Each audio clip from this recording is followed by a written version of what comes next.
O Livro dos Espíritos, Allan Kardec, capítulo 3, livro 2. Retorno da vida corpórea à vida espiritual. A alma após a morte. Pergunta 149. Em que a alma se transforma no instante da morte? Resposta dos Espíritos: ela volta a ser espírito, ou seja, retorna ao mundo dos espíritos, ao mundo errante, que havia deixado momentaneamente, para estar reencarnado e cumprir sua parte junto ao corpo físico. Pergunta 150. A alma, após a morte, conserva sua individualidade? Quer dizer, quando morremos, o nosso espírito conserva a sua individualidade? A resposta é sim, não a perde jamais. O que seria se não a conservássemos, Então não seríamos indivíduos, seríamos um todo, voltaríamos para um todo, e assim não é. Conservamos a nossa individualidade. Pergunta 150A. Como a alma constata a sua individualidade se não tem um corpo material? Quer dizer, quando desencarnamos, nos separamos da parte material que se deteriora. E como é que conseguimos provar essa individualidade, Constatar essa individualidade? Tem um fluido que lhe é próprio, o que retira da atmosfera do seu planeta. Nós, encarnados aqui na Terra, retiramos esse fluido aqui do planeta Terra, e que representa a última, a aparência da última encarnação e seu perispírito. Então, através do perispírito, conservamos aquela aparência daquela última encarnação que tivemos. 150B. A alma não leva nada deste mundo, quer dizer, nada leva consigo? Resposta: nada mais que a lembrança e a vontade de ir para um mundo melhor. Essa lembrança é cheia de doçura ou de amargor, segundo o emprego que fez da sua vida. Se tendenciou para o bem, para o caminho do Cristo, com certeza levará boas lembranças. Se tendenciou para o mal, sofrerá as consequências disso. Quanto mais pura ela for, mais compreende a futilidade do que deixou sobre a terra, menos apegado é à parte material. Pergunta 151. O que pensar da opinião segundo a qual a alma retorna a um todo universal após a morte? Então, deixaríamos o nosso corpo físico e voltaríamos para um todo. Essa é a ideia de alguns. O conjunto dos espíritos não forma um todo. Quando de sua parte estiver em uma assembleia, fará parte integrante dela. Não obstante, conservará a sua individualidade. Então, o exemplo aqui é a mesma coisa. Quando estamos, por exemplo, num lugar religioso como o centro, assistindo uma palestra, não pertencemos àquela palestra um todo. Somos indivíduos constantes naquele lugar. Pergunta 152. Qual a prova podemos ter da individualidade da alma após a morte?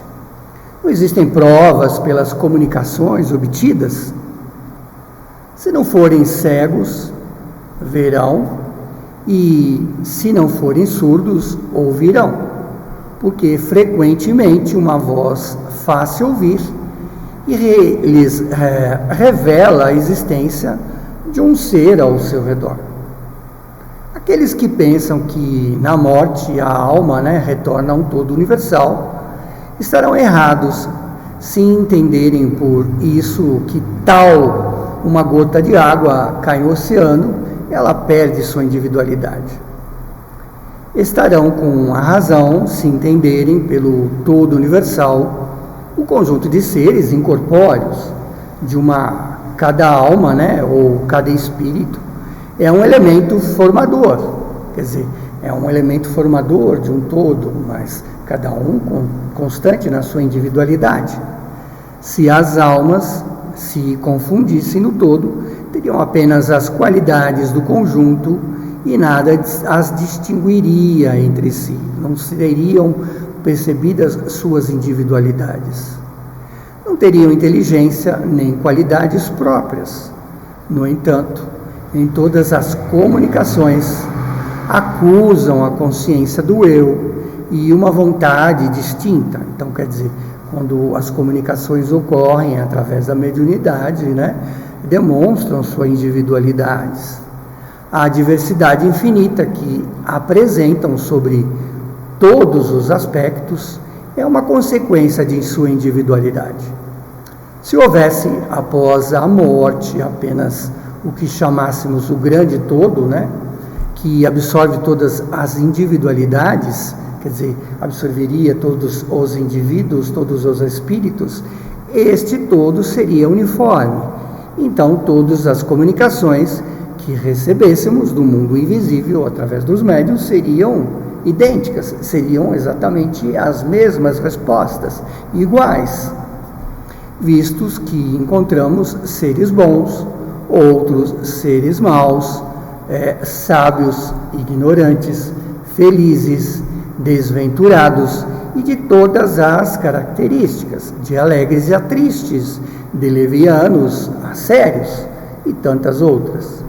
É evidente que se trata de seres distintos, indivíduos realmente individualizados, como a doutrina nos ensina. A individualidade torna-se mais evidente ainda quando esses seres provam, né, a sua identidade por sinais incontestáveis, como detalhes pessoais, assinatura, relativos à sua vida terrestre, ou passagens que somente aquele espírito saberia dizer e que podemos constatar. Não pode ser posta em dúvida quando se manifestam por meio das aparições. A individualidade da alma foi-nos ensinada, em teoria, como um artigo de fé. O Espiritismo a torna patente e, de certa forma, material. Pergunta 153.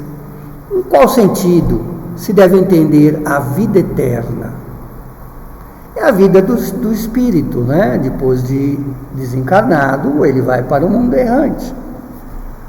A do corpo é transitória, então, quando estamos encarnados, é uma vida passageira, que tem um período que dura 50, 60, 70, 100 anos. E ela é passageira. Quando o corpo morre, né, a alma retorna à vida eterna. O espírito se separa da matéria, que se deteriora, e retorna para o mundo dos errantes. Perguntam 53A. Não seria mais exato chamar vida eterna as dos espíritos puros, que, tendo atingido o grau de perfeição, né, não tem mais provas a sofrer, ou seja, espíritos crísticos, espíritos da primeira ordem, da categoria de espíritos puros? Não seria mais justo chamá-los, então, de vida eterna?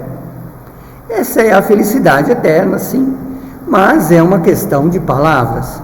Chama-se as coisas de qualquer forma, desde que sejam compreensíveis ao entendimento de nós espíritas aqui que estamos aprendendo, né? Com isso terminamos essa parte do capítulo A Alma Após a Morte.